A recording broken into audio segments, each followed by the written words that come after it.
नमस्कार दोस्तों, स्वागत है आप सबका हमारे YouTube चैनल श्याम क्लासेज में। तो सभी मित्रों को गुड मॉर्निंग और सभी को फर्स्ट आज नवरात्रा है, पहला ही नवरात्रा है आपका। नवरात्रा की माता रानी के लिए नवरात्रा की बहुत बहुत शुभकामनाएं और हार्दिक बधाई हो आपको।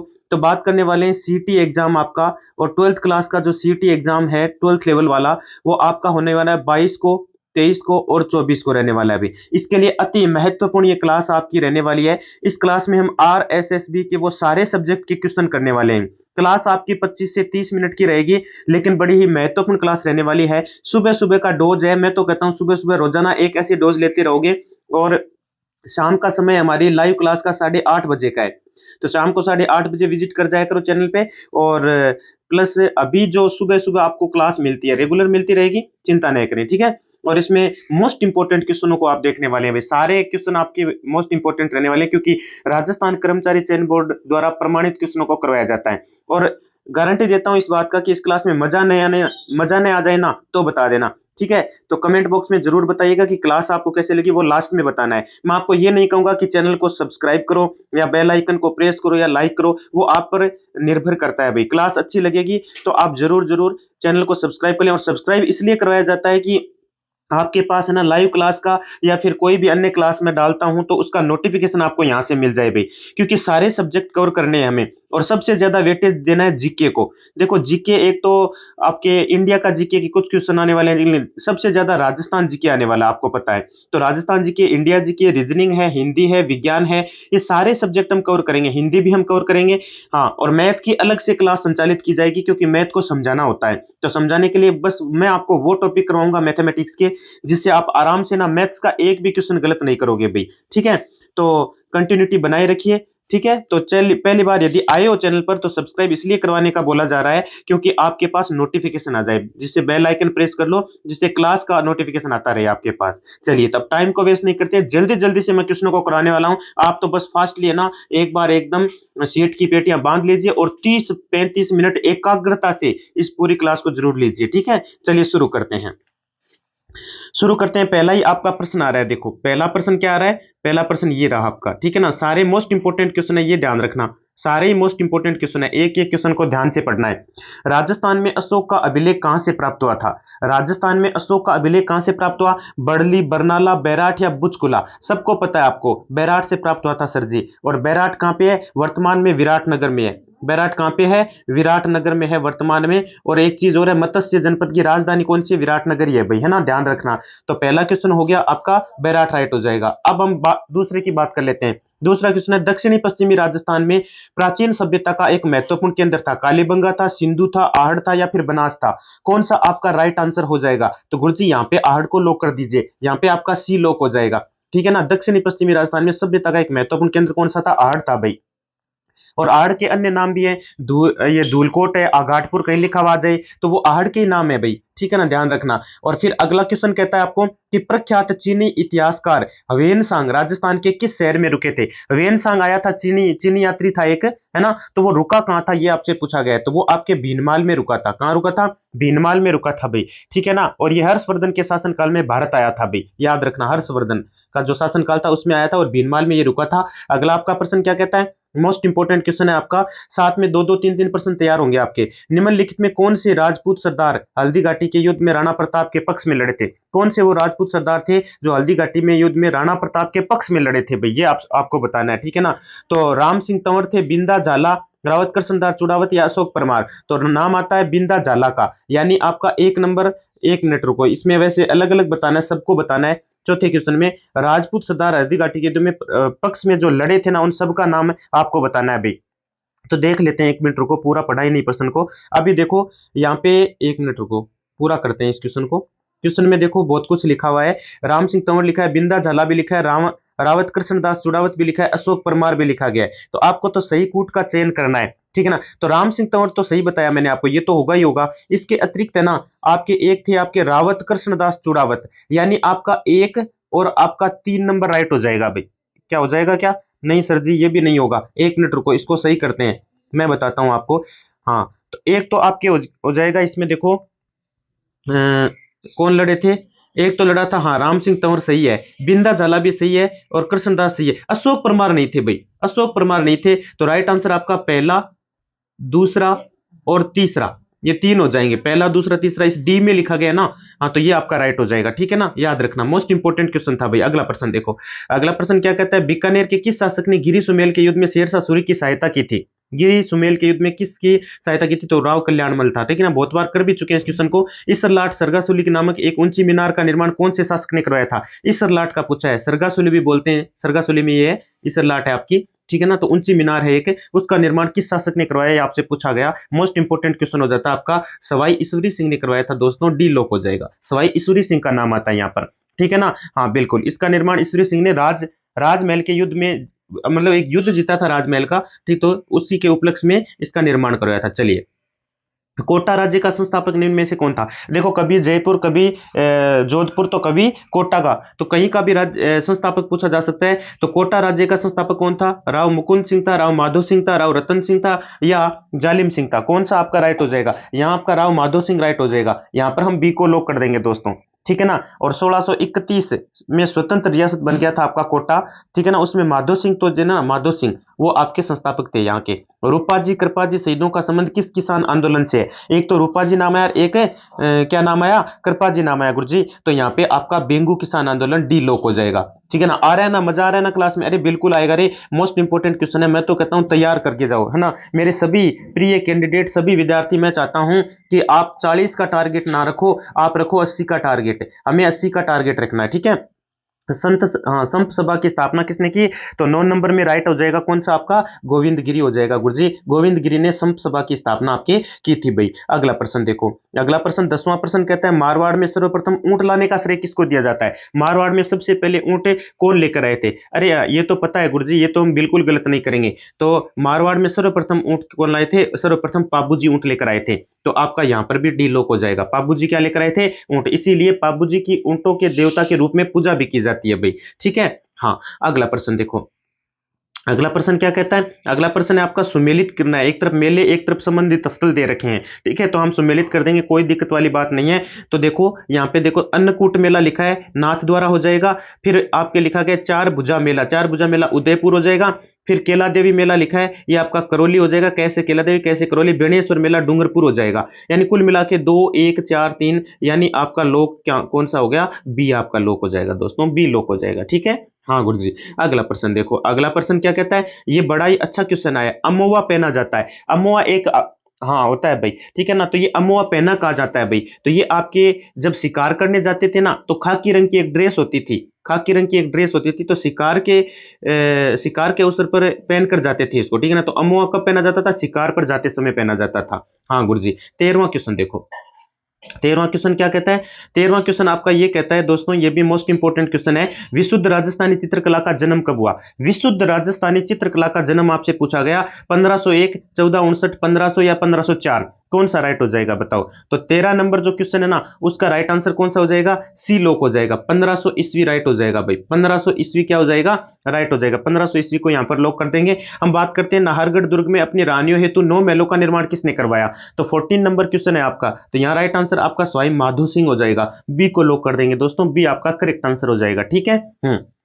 अगला, अग्नि नृत्य किया जाता है। ये अग्नि नृत्य तो बहुत बार बताया ना मैंने आपको, जसनादी संप्रदाय द्वारा क्या किया जाता है? अग्नि नृत्य किया जाता है भाई। जसनादी जो संप्रदाय है, और जसनादी संप्रदाय आपको पता होगा बीकानेर जिले से इसका उद्गम कत्रियासर गांव में हुआ था, और इसके नर्तक जसनादी संप्रदाय के अनुयायी जाट कबीले के लोग थे, जो आपके अग्नि नृत्य करते थे, और जसनादी संप्रदाय से ये रिलेटेड है भाई। अगला प्रश्न, अगला प्रश्न क्या कहता है? 16वां प्रश्न मोस्ट इंपोर्टेंट, तोरावाटी, राजावाटी, नागरचोल किसकी उपबोलियां है? तो तोरावाटी और राजावाटी, नागरचोल, ये सारी की सारी जो बोलियां ना, ये आपकी ढूंढाड़ी भाषा की है, उपबोलियां हैं। ढूंढाड़ी यानी आपका सी लोक हो जाएगा। यहाँ पर सी को हम करेक्ट आंसर दे देंगे। विजयदान देथा का संबंध किससे था? बीकानेर, जैसलमेर, जोधपुर, प्रतापगढ़। तो विजयदान देथा, ये क्वेश्चन भी बहुत बार मैंने आपको बताया है, क्योंकि अच्छा क्वेश्चन है, अक्सर ऐसे क्वेश्चन पूछ लिए जाते हैं भाई। तो 1 सितंबर 1926 को बोरुंदा, कहां पड़ता है बोरुंदा? कहां है? अरे गुरुजी जोधपुर में है बोरुंदा। तो जोधपुर ही लोक करेंगे यहाँ पर, है बोरुंदा जोधपुर की में जन्मे थे, इनका जन्म हुआ था विजयदान देथा का। प्रसिद्ध कृतियां भी है, बातारी फुलवारी है, आलोचना है, बापू के 3 हत्यारे, ये सारे के सारे इन्हीं के, मतलब इन्हीं की कृतियां। तो जोधपुर आपका राइट हो जाएगा। पत्थरमार होली कहां की प्रसिद्ध है? तो पत्थरमार होली, कल रात को ये क्वेश्चन बताया था मैंने आपको, पत्थरमार होली जो है वो कहाँ की प्रसिद्ध आपसे पूछा गया, ये बाड़मेर की प्रसिद्ध है दोस्तों, डी आपका लॉक हो जाएगा। कुंभलगढ़ दुर्ग का निर्माण कब हुआ था, कुंभलगढ़ दुर्ग का निर्माण पूछ लिया। गुरुजी ये तो गलत बिल्कुल भी नहीं करेंगे, अरे गलत करना ही नहीं है रे, सारे ही अच्छे क्वेश्चन मोस्ट इंपोर्टेंट क्वेश्चन आ रहे हैं आपके। तो 19वें प्रश्न में कुंभलगढ़ दुर्ग का जो निर्माण हुआ था वो 1458 में हुआ था, यहाँ पर बी में लिखा गया, बी आपका राइट हो जाएगा। ठीक है, अगला प्रश्न देखो, अगला प्रश्न क्या कहता है, अगला प्रश्न आपका ये कहता है कि किस प्रसाद में, 20वां प्रश्न की बात कर रहा हूं, किस मंदिर में प्रसाद के रूप में छाछ राबड़ी दी जाती है, ऐसा कौन सा मंदिर है जिसमें प्रसाद के रूप में छाछ राबड़ी देते हैं, रामदेवरा, केला देवी, जीण माता, सवाई भोज मंदिर, देवनारायण जी मंदिर, बताओ कौन सा राइट हो जाएगा। तो यहाँ पर सवाई भोज मंदिर जो देवनारायण जी का मंदिर है ना, उसमें क्या दी जाती है, प्रसाद के रूप में छाछ और राबड़ी देते हैं भाई। ठीक है, 21वें प्रश्न में आ जाओ, पोमचा स्त्री परिधान की बोलचाल में क्या कहा जाता है, अरे पोमचा को और क्या कहा जाता है भाई, पोमचा को पीड़ा भी कहते हैं, क्या कहते हैं, पोमचे को पीड़ा भी कहते हैं, ये स्त्रियों द्वारा पहने जाने वाला परिधान होता है भाई, इन कपड़ा होता है। ठीक है, चलो आगे है, 66 छतरियों से युक्त चारबाग किस शहर में स्थित है, 66 छतरियों से युक्त चारबाग आपसे पूछा गया कौन से शहर में स्थित है, तो ये आपको पता होगा कि चारबाग की जो छतरी है ना वो तो कोटा बूंदी में है, लेकिन चारबाग जो है ना वो भी आपका कहां स्थित है, बूंदी में, आपका सी लोक हो जाएगा भाई, है ना। अगला प्रश्न देखो, अगला प्रश्न कहता है राजस्थान की एकमात्र जनजाति जिसे भारत सरकार ने आदिम समूह जनजाति में शामिल किया, 23 नंबर क्वेश्चन की मैं बात कर रहा हूं, तो वो आपकी सहरिया जनजाति दोस्तों, बी लोक हो जाएगा। राम सापीर के नाम से प्रसिद्ध संत का सही नाम क्या है, राम सापीर को और क्या कहते हैं, मेजर राम सिंह, बाबा रामदेव, रामचंद्र या कबीरदास, तो ये कोई गलत थोड़ी करेगा, रुणीचा धाम जिनका बाबा रामदेव, आपका बी लोक हो जाएगा, रुणीचा धाम है इनका, और प्रसिद्ध लोक देवता रामदेव जी, जिनका जन्म उडुकाम, उडुकाम सर नाम है, उडुकाम सर कटा गुरु जी बाड़मेर में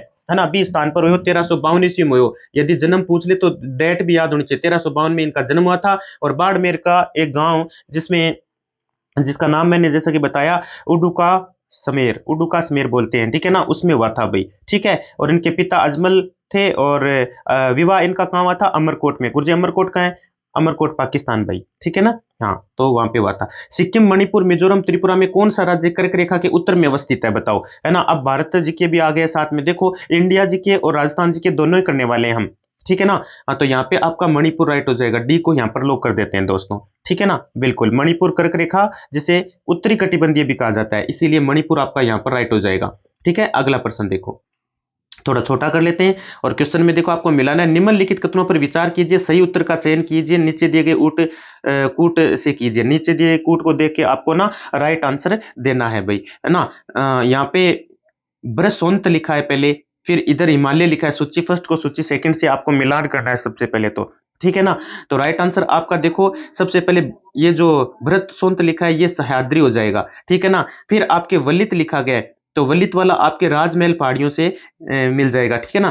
फिर अवशिष्ट लिखा गया है, अरे अवशिष्ट तो गुरुजी ये तो पता ही है, अरे अवशिष्ट तो बिल्कुल गलत नहीं करोगे ना आप, एक मिनट रुको, गलत कर दिया क्या, एक मिनट दोबारा मिलाओ।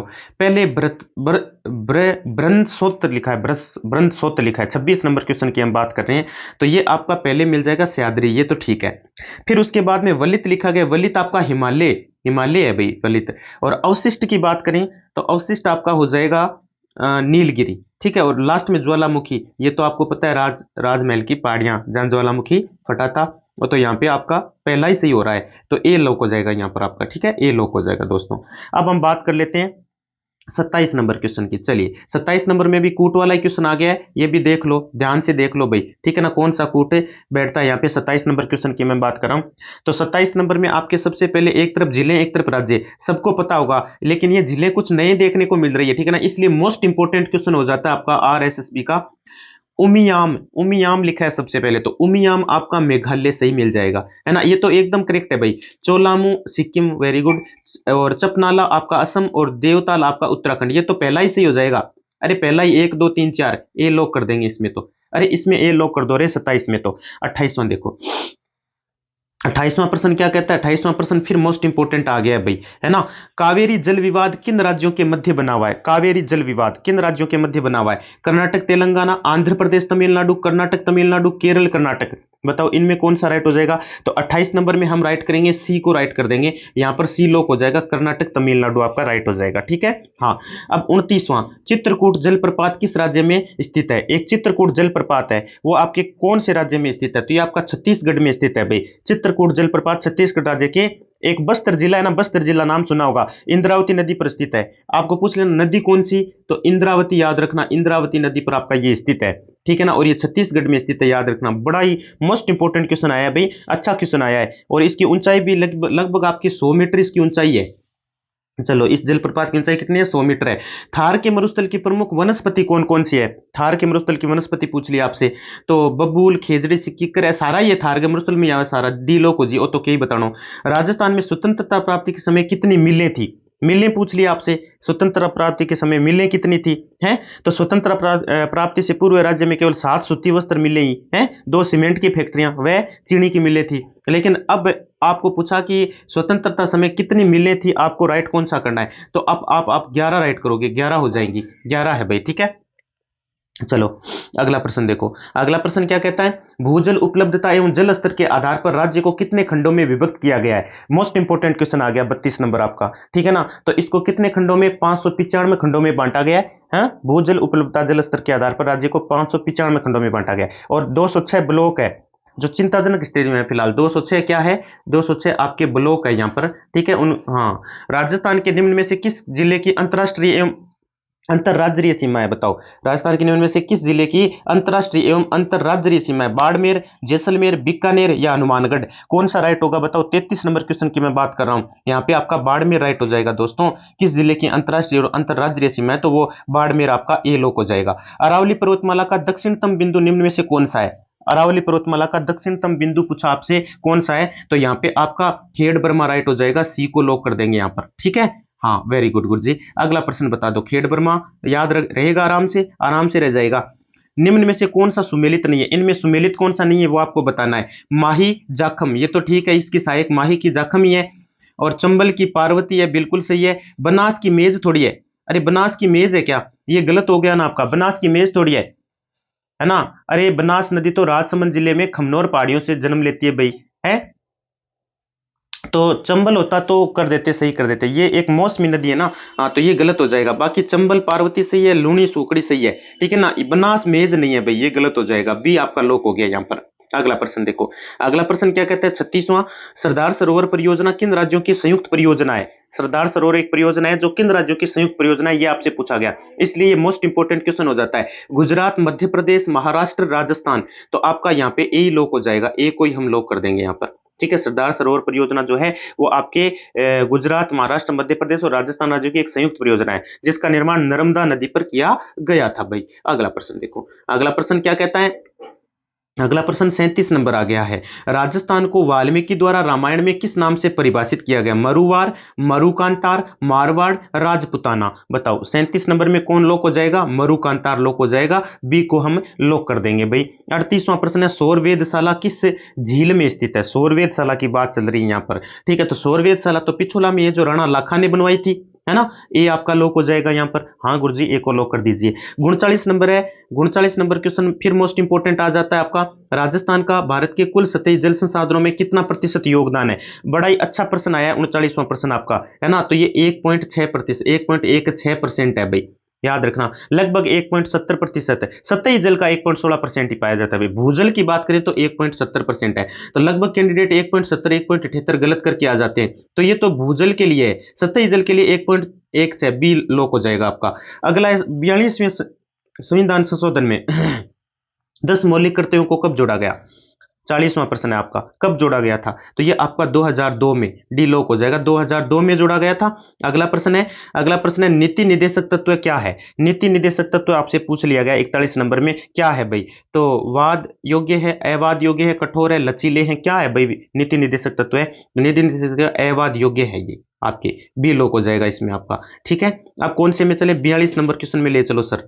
चलो 42 नंबर क्वेश्चन ये आ गया ऊपर ही ऊपर। सारे के सारे अब चल रहे हैं आपके राजनीति के। देखो सारे सब्जेक्ट आ रहे हैं ना, भूगोल भी आ रहा है, राजनीति भी, इतिहास भी, सब पढ़ रहे हैं हम। अगला है, कौन मूल अधिकार के अंतर्गत नहीं आता है। स्वतंत्रता का अधिकार नहीं आता, समानता का नहीं आता, संपत्ति का नहीं आता, या फिर शोषण के विरुद्ध अधिकार नहीं आता है। तो 42 का राइट कौन सा हो जाएगा? सी राइट हो जाएगा, संपत्ति का अधिकार। सी को लॉक कर देंगे। उद्देश्य प्रस्ताव की संविधान किसने कर रखा है? उद्देश्य में प्रस्ताव को संविधान में किसने रखा? उद्देश्य को, ठीक है ना। तो आपको ये तो अच्छे से पता होना चाहिए भाई, उद्देश्य प्रस्ताव को नेहरू जी ने रखा था ना। हाँ, नेहरू जी कहाँ लिखा है इसमें? पंडित जवाहरलाल नेहरू, गुरुजी बी में लिखा है ना। नेहरू जी ने लिखा था, बिल्कुल आपका नेहरू जी बी में लिखा गया है। और याद रखना 13 दिसंबर 1946 को संविधान सभा में रखा गया था। कब रखा गया था? 13 दिसंबर और 1946, ये आपकी डेट है, याद रख लेना, ठीक है। चलो अगला प्रश्न है, राजस्थान में पंचायती राज व्यवस्था के कितने स्तर हैं? पंचायती राज व्यवस्था के स्तर पूछे गए हैं आपसे, तो 3 स्तर हैं भाई। कितने स्तर हैं? 3 स्तर। ग्राम स्तर हो गया, पंचायत स्तर हो गया, जिला स्तर हो गया। ग्राम, पंचायत और जिला, ये 3 स्तर है आपके राजस्थान पंचायती राज व्यवस्था में स्तर माने गए हैं, ठीक है। ये स्तर है आपके, ठीक है। 45वां प्रश्न देखो, राजस्थान लोक सेवा आयोग का गठन कब हुआ था भाई? बड़ा ही अच्छा। देखो सरल से कठिन की ओर जा रहे हैं, है ना। सरल से कठिन सारे क्वेश्चन पढ़ने पड़ेंगे ना हमें तो। और आपके पास 19 दिन है, तो 19 दिन में मान के चलो आराम से अच्छी तैयारी हो जाएगी। 45 नंबर क्वेश्चन कहता है आपका, राजस्थान लोक सेवा आयोग का गठन कब हुआ? 20 अगस्त 1949, 1 नवंबर 1956, 30 मार्च 1948, 26 जनवरी 1950। तो 45 नंबर का राइट हो जाएगा आपका 20 अगस्त 1949। ये आपका लॉक हो जाएगा यहाँ पर, ठीक है। ए को लॉक कर देते हैं। अगला प्रश्न, और आपको पूछे अध्यक्ष कौन बने थे? तो एस के घोष बने थे, याद रखना। एस के घोष का नाम आता है, एस के घोष का। राजस्थान हाईकोर्ट में सबसे लंबे समय तक सेवा करने वाले प्रथम न्यायाधीश कौन है? वो और बता दो 46 नंबर में। तो कैलाश नाथ वांचू है, कैलाश नाथ वांचू है। ए लॉक हो जाएगा, ठीक है। ये आपका राइट हो जाएगा दोस्तों। राज्यपाल पद हेतु न्यूनतम आयु सीमा निर्धारित कितनी की गई है? 47 नंबर बताओ। तो 35 वर्ष की गई है। ये गलत मत कर देना, लगभग कैंडिडेट है ना 25-18 पे अटक जाते हैं। अरे 35 है भाई, ठीक है। अगला प्रश्न, अगला प्रश्न क्या कहता है? राजस्थान मंत्री परिषद की न्यूनतम संख्या हो सकती है, राजस्थान जो मंत्री परिषद है उसकी न्यूनतम संख्या कितनी हो सकती है? तो 11 + 1 मुख्यमंत्री, 11 + 1 यानी 12 हो सकती है टोटल, और ये एक मुख्यमंत्री हो जाता है, 11 होनी चाहिए न्यूनतम, ये होती है मंत्री परिषद में ना। हाँ, तो 11 + 1 न्यूनतम 12, व अधिकतम कितनी हो सकती है? अधिकतम आपके 30 हो सकती है, ठीक है। राजस्थान विधानसभा में सीटों वर्तमान में संख्या कितनी है? सीटों की संख्या पूछी है। अब सीटें भी गलत कर देते हैं बहुत बार, है ना। 200 सीटें हैं, 200 सीटें हैं राजस्थान विधानसभा में। सीटें वर्तमान में बात करें तो 200 सीटें। निम्न में से कौन सा पंचायती राज के त्रिस्तरीय व्यवस्था में शामिल नहीं है? बताओ, इनमें ऐसा कौन सा पंचायती राज है चारों में जो त्रिस्तरीय व्यवस्था में शामिल नहीं है? 50वां आपका ये प्रश्न है, तो कौन सा नहीं है? ये आपका सी नहीं है, नगर निगम स्तर नहीं है भाई, ठीक है। अगला प्रश्न देखो, अगला प्रश्न क्या कहता है? प्रश्न कहता है, राजस्थान के किस जिले में कांच उद्योग स्थापित हुआ है? हाँ, 51 नंबर क्वेश्चन है, मोस्ट इंपोर्टेंट क्वेश्चन है भाई। धौलपुर आपका हो जाएगा, यहां पर आपका ए लॉक हो जाएगा, धौलपुर को राइट कर देंगे। और राजस्थान में वनस्पति घी उद्योग का प्रथम कारखाना किस जिले में खोला गया? तो 52 नंबर में कौन सा राइट हो जाएगा? ये खोला गया था भीलवाड़ा में। वनस्पति घी, घी का नाम आते ही भीलवाड़ा याद आ गया। वनस्पति घी का उद्योग है ना, वो प्रथम कारखाना किस जिले में खोला गया? तो सबसे पहले भीलवाड़ा में खोला गया था, और 1964 में खोला गया था। डेट पूछे कब खोला गया था वनस्पति घी वाला? तो भीलवाड़ा में 1964 में। राजस्थान में निम्नलिखित में से कौन सा सीमेंट उद्योग का केंद्र नहीं है? राजस्थान में कौन सा नहीं है? तो आपका गढ़ेपान नहीं है। गुरुजी ओ खटे गढ़ेपान, अरे ओ कोटा में दोस्तों, गढ़ेपान कटे है कोटा में, ठीक है ना। में Chambal fertilisers and chemical industry की स्थापना भी की गई थी, आपको पता हो तो, है ना। तो 53 नंबर का राइट आंसर गढ़ेपान, यानी जो कोटा में स्थित है, सही हो जाएगा। अगला प्रश्न, अगला प्रश्न क्या कहता है? अगला प्रश्न कहता है, राजस्थान सरकार ने पेट्रोलियम शोधक संयंत्र स्थापित करने हेतु किस वर्ष सार्वजनिक क्षेत्र की कंपनी से अनुबंध किया? ONGC, IOCL, HPCL, BPCL. बताओ कौन सा राइट हो जाएगा? तो 54 का राइट हो जाएगा आपके सी, यानी एचपीसीएल राइट हो जाएगा। सी को यहां पर लॉक कर देंगे। राजस्थान में प्रथम सूती वस्त्र मिल दी कृष्णा मिल लिमिटेड थी, जिसकी स्थापना हुई थी, बताओ कब हुई थी? तो 55 नंबर में आपका डी लॉक हो जाएगा। 1889 में हुई थी ये गलत मत कर देना भाई। कब हुई थी? हाँ, 1889, 1889 में हुई थी ना। हाँ बिल्कुल, इसकी तो। और ब्यावर अजमेर में निजी क्षेत्र में सेठ दामोदर दास द्वारा स्थापित की गई। सेठ, सेठ का नाम पूछे तो दामोदर दास था, दामोदर दास। ऐसे ही तो अंदरूनी प्रश्न पूछे जाते हैं, यही तो बात है। मिट्टी के खिलौने किस स्थान पर बनाए जाते हैं जो राजस्थान में प्रसिद्ध है? मिट्टी का खिलौना बनाया जाए राजस्थान में प्रसिद्ध है, बताओ किस स्थान पर बनाए जाते हैं, है ना। ये आपसे पूछा गया, तो ये आपके मोलेला में बनाए जाते हैं। कहां बनाए जाते हैं? मोलेला, मोलेला गांव में बनाए जाते हैं। डी आपका राइट हो जाएगा यहाँ पर, 56 नंबर का डी लॉक कर देंगे आप, ठीक है ना। और मोलेला कटा है राजसमंद जिले को एक गांव है, वो कौन से को है? राजसमंद जिले को वो गांव है भाई, ठीक है ना। अगला प्रश्न देखो, देखो विज्ञान भी आ गई। प्रकाश विकिरणों की प्रकृति कैसी होती है? प्रकाश विकिरणों की प्रकृति आपसे पूछ ली कैसी होती है? तो तरंग एवं कण दोनों के समान होती है प्रकाश विकिरण की जो प्रकृति होती है, यानी आपका सी लॉक हो जाएगा। प्रकाश का शून्यावकाश में वेग अनुपात कितना है, प्रकाश का वेग कितना होता है भैया ना। बड़ा ही अच्छा और इंटरेस्टिंग प्रश्न आता है। 3 × 10⁸ अर्थात समझ गए क्या, यानी 3 × 10⁸ का मतलब है 1 2 3 4 5 6 7 8, इस प्रकार से 8 जीरो लगेंगे, यानी कि इकाई, दाई, सैकड़ा, हजार, 10,000, लाख, 10,00,000, करोड़, 10 करोड़, यानी 30 करोड़। 30 करोड़ दूरी तय करता है 1 सेकंड में प्रकाश, है ना। हाँ, मीटर पर सेकंड होता है, मीटर पर सेकंड, तो मीटर चलता है, मीटर 1 सेकंड में, यानी 30 करोड़ मीटर चलता है ये 1 सेकंड में प्रकाश। इतनी चाल होती है इसकी, प्रकाश की, ध्यान रखना। ठीक है, अगला प्रश्न क्या है, अगला प्रश्न है इंटरनेट सिस्टम निम्न में से किस टोपोलॉजी का प्रयोग करता है। देखो कंप्यूटर भी आ रहे हैं साथ में, कंप्यूटर भी तो सारे करने हैं ना हमें, तो यहाँ पे ट्री राइट हो जाएगा आपका। हाँ, किस टोपोलॉजी का प्रयोग किया जाता है, ट्री का प्रयोग किया जाता है, डी आपका लॉक हो जाएगा यहाँ पर। और फिर बात कर लेते हैं 59 के बाद में 60 नंबर प्रश्न की बात कर लेते हैं। 60 नंबर क्या कहता है, भारतीय रिमोट सेंसिंग संस्थान IIRS स्थित है, कहां पर स्थित है भाई, मोस्ट इंपोर्टेंट क्वेश्चन है आपका, आपको पता होना चाहिए भाई, ठीक है ना, पता होना चाहिए बिल्कुल। भारतीय रिमोट सेंसिंग संस्थान की स्थापना है वो तो 1966 में हुई थी, लेकिन आपको पूछा ये स्थित कहां है, तो ये आपका देहरादून में स्थित है, ये लोक हो जाएगा आपका। निम्नलिखित में से कौन केवल कार्बन से बना हुआ है, केवलार, लेक्सान, ग्रेफीन या फिर स्पाइडर सिल्क, कौन सा राइट होसी बताओ देखा। 61 नंबर क्वेश्चन की मैं बात कर रहा हूं, ठीक है ना, तो एक मायने थारो बिल्कुल ग्रेफीन राइट हो जिसी, ठीक है। हाँ, केवल कार्बन से ग्रेफीन बना होता है, सी लोक हो जाएगा। वैसे तो कार्बन प्रकृति में पाई जाने वाली सभी वस्तुओं में होता है, लेकिन ग्रेफीन में बहुत अधिक मात्रा में। निम्नलिखित में से किसमें कार्बन नहीं है, हीरे में नहीं है, ग्रेफाइट में नहीं है, कोयले में नहीं है, बालू में नहीं है, और तो देखो सब में ही है, लेकिन 62 में आपकी एक चीज लिखी गई है, बालू। बालू में कहाँ होता है कार्बन, बाकी अरे हर वस्तु में होता है, अरे मैं बता रहा हूँ कार्बन ऐसी कोई चीज नहीं है जिसमें कार्बन नहीं होता, बालू में कार्बन नहीं होता भाई, कोयले में भी होता है, ग्रेफाइट में भी होता है, हीरे में भी होता है। आप संरचना बनाओगे तो कार्बन आएंगे, आप देखना संरचना में भी दिख जाते हैं, तो वहीं से पता चल जाता है कार्बन तो है इनमें। सिगरेट लाइटर में निम्नलिखित में से कौन सी गैस प्रयुक्त होती है, जो सिगरेट लाइटर होता है ना, लाइटर होता है, उसमें कौन सी गैस प्रयुक्त होती है, ब्यूटेन होती है, मिथेन होती है, प्रोपेन होती है, या रेडोन होती है, जिसकी वजह से वो जलता है भाई, ठीक है ना। तो इसमें आपके ब्यूटेन होती है, ए लोक हो जाएगा, ए ब्यूटेन आपके होती है इसमें। 64 नंबर है, निम्नलिखित में कौन सा बहुलक बुलेट प्रूफ वस्त्र बनाने में उपयोग किया जाता है, बुलेट प्रूफ वस्त्र बनाया जाता है जिसकी सहायता से, तो बेकेलाइट होगा, पॉलीएमाइड होगा, टेफ्लोन होगा, पॉलीयूरिथेन होगा, बताओ। तो राइट आंसर आपका पॉलीएमाइड राइट हो जाएगा, बी को लॉक कर देंगे यहाँ पर, बी आपका राइट आंसर हो जाएगा। अगला प्रश्न क्या कहता है, विज्ञान के प्रश्न चल रहे हैं और यहां से बाहर जाने वाले है नहीं, ऐसे ही प्रश्न अक्सर पूछे जाते हैं। RDX एक अति विस्फोटक ठोस होता है जिसका रासायनिक सूत्र क्या होता है, बताओ। RDX का आपको रासायनिक सूत्र पूछा, तो 3 तो कार्बन होते हैं, 6 हाइड्रोजन होते हैं, 6 नाइट्रोजन होते हैं, 6 ऑक्सीजन होते हैं, कहां लिखे गए बताओ 6 सारे। अरे गुरुजी 3 कार्बन ये रहे और बाकी 6 ये रहे, तो C3H6N6 हो जाएगा। ये आपका सूत्र किसका होता है, RDX का सूत्र होता है, याद रखना, गलत मत कर देना भाई, मोस्ट इंपोर्टेंट क्वेश्चन था आपका। ये लीजिए कूट सहित आ गया, ये अगला क्वेश्चन आपका सूची 1 को सूची 2 से सुमेलित करना है आपको, कर देते हैं। एक तरफ ईंधन गैसें, एक तरफ प्रमुख घटक है, ठीक है। सबसे पहले क्या लिखा गया, सबसे पहले आपके, 1 मिनट रुको, ऊपर करो इसको, थोड़ा सा, थोड़ा बड़ा कर लें क्या इसको, चलो हाँ। अब देखो कौन सा कोड सही बैठता है, ईंधन गैसें प्रमुख घटक है एक तरफ, ठीक है ना, तो इसमें देखो CNG लिखा है, तो CNG किसका है, CNG आपका होता है इसका 4 नंबर का, हाइड्रोजन मीथेन कार्बन मोनोऑक्साइड, सही बताया गिरा, हाँ नहीं नहीं गलत बता दियो, ओ नहीं, CNG मेथेन और इथेन होता है CNG में, ठीक है ना। फिर उसके बाद में लिखा गया LPG, LPG हो जाएगा आपका ये ब्यूटेन प्रोपेन, ये तो इसके सामने लिखा है।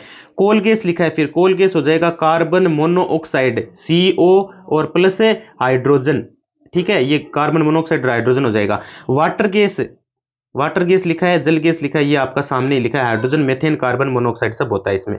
तो आपका 3 2 1 4 कहां लिखा है, 3 2 1 4 आपका यहां लिखा है, देखो यहां क्या कहां लिखा है, डी में लिखा है, डी आपका राइट आंसर हो जाएगा। अगला प्रश्न देखो, अगला प्रश्न क्या लिखा है, अगला प्रश्न फिर अच्छा क्वेश्चन आया आपका, अपमार्जक डिटर्जेंट क्या है, डिटर्जेंट क्या है, अपमार्जक क्या है, बताओ। अपमार्जक आपका शोधन अभिक्रमता है, ठीक है। मैंने वो, 1 मिनट दोबारा देखना यार इस क्वेश्चन को, 1 मिनट उस क्वेश्चन को दोबारा देखो, मैं दोबारा बताता हूं आपको कौन सा क्वेश्चन था। ये क्वेश्चन दोबारा देखो, तो मिलाया था हमने यहाँ पर, दोबारा देखो कैसे मिलाया था। CNG को हमने मिलाया था इससे 3 से, हाँ ठीक है। LPG को मिलाया था 2 से, ये भी ठीक है। और इस कोल गैस में होता है भाई हाइड्रोजन मीथेन कार्बन मोनोऑक्साइड, इसमें आपका 3 नंबर सही होगा, है ना, हमने 4 नंबर कर दिया था ना। 3 नंबर सही होगा, वाटर गैस एक बचा है, इसमें होता है कार्बन मोनोऑक्साइड और हाइड्रोजन। ठीक है, हाँ वाटर गैस जल गैस की बात कर रहे हैं। ठीक है, 3 नंबर राइट हो जाएगा, गलती हो गई थी इसमें, उसके लिए क्षमा प्रार्थी हूँ। अगला प्रश्न है आपका 68 नंबर, जीनोम चित्रण का संबंध इनसे किससे है भाई? जीनोम चित्रण का बताओ। बायोलॉजी का प्रश्न है, एक प्रकार से अच्छा क्वेश्चन आया है यहाँ पर। तो राइट आंसर आपका जीन्स का चित्रण। किसका चित्र? जीन्स का। जीनोम चित्रण कोशिका में पाए जाने वाले गुणसूत्रों में जीन को ढूंढने और पुनः रक्षित करने की विधि होती है, तो जीन्स का चित्रण हो जाएगा। हमारे शरीर में आनुवंशिकता की इकाई को क्या कहते हैं? हमारे शरीर में जो आनुवंशिकता की इकाई होती है उसको क्या कहते हैं, पता है क्या आपको? तो आनुवंशिकता की जो इकाई होती है ना दोस्तों, उसको हम क्या कहते हैं? उसको हमें जीन ही कहते हैं। क्या कहते हैं? जीन कहते हैं। जिसका जन्म कन्या के गर्भ से हुआ हो, वाक्यांश के लिए एक शब्द बताओ, है ना। जिसका जन्म कन्या के गर्भ से हुआ हो, वाक्यांश के लिए शब्द। हिंदी आ गई है, देख लो अब आपकी हिंदी आ गई है। जिसका जन्म कन्या यानी अविवाहित अविवाहित स्त्री के गर्भ से हुआ हो, वो क्या कहलाती है? वो कानिन कहलाती है, कानिन। कन्या के गर्भ से हो, वाक्यांश के लिए एक शब्द, इसमें कुछ छुपा हुआ है। अविवाहित स्त्री लिखा था भाई, कानिन कहते हैं उसको, याद रखना, कानिन बोला जाता है। बड़ा ही अच्छा प्रश्न आया ये तो। किस विकल्प में गलत संधि विच्छेद है? गलत संधि विच्छेद कौन से विकल्प में है, ये आपसे पूछा गया। ठीक है ना। तो सर्वेक्षण, सर्व प्लस इक्षण बिल्कुल राइट है। और फिर उपयुक्त प्लस ऊपरी प्लस उक्त लिखा है, ये भी ठीक है। हाँ, आशातीत, आशा प्लस अतीत, ये भी ठीक है। और पुत्रेषणा, पुत्र प्लस एषणा, पुत्र प्लस एषणा, पुत्रेषणा वृद्धि संधि है। एषणा अशुद्ध है, एषणा नहीं होगा, एषणा नहीं होगा, एषणा अशुद्ध आ गया ना। हाँ, तो बी लोक हो जाएगा यहाँ पर दोस्तों, राइट आंसर बी हो जाएगा, ये सही नहीं है भाई। ठीक है, अब फिर अगले में ना असंगत चुनना है। असंगत विकल्प चुनो। अभि प्लस नी प्लस आस, अभिन्यास लिखा गया। 72 नंबर क्वेश्चन की बात कर रहा हूं मैं। अभि प्लस वी प्लस आपती, अभिव्याप्ति। सु प्लस स्तु प्लस असोष्ठव, अनु प्लस से प्लस अंग इक, आनुषंगिक लिखा गया। 72 की मैं बात कर रहा हूं। तो ये आपके असंगत पूछा था ना, लगभग ये सही है, ये भी सही है। अभिव्याप्ति होगा बिल्कुल, अभिन्यास होगा, सौष्ठव होगा। अनु प्लस से प्लस अंग प्लस एक, आनुषंगिक गलत लिख दिया ना, आनुषंगिक लिख दिया, है ना। अनु प्लस संग, अनुसंग, व्यंजन संधि आ जाती है इसमें आपके। कौन सी संधि आ जाती है? व्यंजन। तो आपका ये गलत हो जाएगा, डी आपका लोक हो जाएगा। आदित्य में प्रयुक्त प्रत्यय कौन सा है? ये त्य अय, कौन सा राइट हो जाएगा बताओ आदित्य में? तो आदित्य में आपके ना अदिति प्लस ये, आदित्य। ठीक है ना, इसमें मूल शब्द है। हाँ, अदिति तो मूल हो गयो नहीं, और यह प्रत्यय हो गयो, मैन कौन सा हो गयो? यह प्रत्यय हो गयो। तो ए थारो लोक हो जिससे हिंदी का प्रश्न चल रहा है, मोस्ट इंपोर्टेंट क्वेश्चन चल रहा है भाई, है ना। हाँ, अब मैं थाने बता दूं, थोड़ा और करवा दूं हिंदी का प्रश्न। देखो 74 नंबर क्वेश्चन क्या कहता है? कौन सा समस्त पद मध्य मध्यम पद लोपी तत्पुरुष समास का उदाहरण नहीं है? इनमें तत्पुरुष समास का उदाहरण कौन सा नहीं है? तो वो आपका मधुप नहीं है, सी लोक हो जाएगा। कोई आ रहा है, वाक्य में कोई किस प्रकार का सर्वनाम है? कोई जो आया ना, कोई नाम आया है, वाक्य में किस प्रकार का सर्वनाम है, आपसे ये पूछा गया है। बड़ा अच्छा क्वेश्चन आया रे, 75 नंबर क्वेश्चन तो। हम्म तो बताओ कौन सा राइट हो जाएगा इसमें आपके? 75 नंबर, कोई आ रहा है, वाक्य में कोई किस प्रकार का सर्वनाम है, तो कोई जो है ना वो आपका अनिश्चयवाचक सर्वनाम है, ए लोक हो जाएगा रे। किस वाक्य में सकर्मक क्रिया नहीं है? हाँ, 76 नंबर, किस वाक्य में सकर्मक क्रिया नहीं है? 76 नंबर क्वेश्चन है, बड़ा अच्छा क्वेश्चन है। मजदूर पेड़ के नीचे बहुत देर से बैठा है, किसान हल से खेत जोत रहा है, मोहन बाजार में फल खरीद रहा है, 3 छात्र पुस्तकालय में पढ़ रहे हैं। 76 नंबर क्वेश्चन है आपका, है ना। तो किस वाक्य में सकर्मक क्रिया नहीं है? सककर जिसमें कर्म न हो। तो मजदूर पेड़ के नीचे बहुत देर से बैठा है, इसमें नहीं है। ठीक है, ये आपका क्या हो जाएगा? लोक हो जाएगा। अगला प्रश्न, अगला प्रश्न क्या कहता है? निम्न में से अशुद्ध वाक्य कौन सा है? अशुद्ध वाक्य बताना है आपको 77 नंबर में। तो आपके मैं प्रातःकाल पढ़ता हूं, बिल्कुल सही है। ये कुआं कैसे सूख गया, वेरी गुड। साहित्य और जीवन का घनिष्ठ संबंध है, वेरी गुड। मेरे पास केवल मात्र एक मोबाइल है, ये गलत हो गया ना। मेरे पास केवल मात्र एक मोबाइल है, ऐसे थोड़ी था, शुद्ध वाक्य होता मेरे पास मात्र एक मोबाइल है, तो सही हो जाता। तो ये यहां पे आपका गलत हो गया। चलो एक क्वेश्चन और देखो, एक क्वेश्चन क्या दोनों ही देख लो। हाँ, ये दोनों देख लो, 78 79। विलोम शब्दों की दृष्टि से इनमें युग्म गलत है, वह बताओ। अमित का परिमित, सत्कार का तिरस्कार, आच्छादित का परिच्छन्न, सुख का दुख।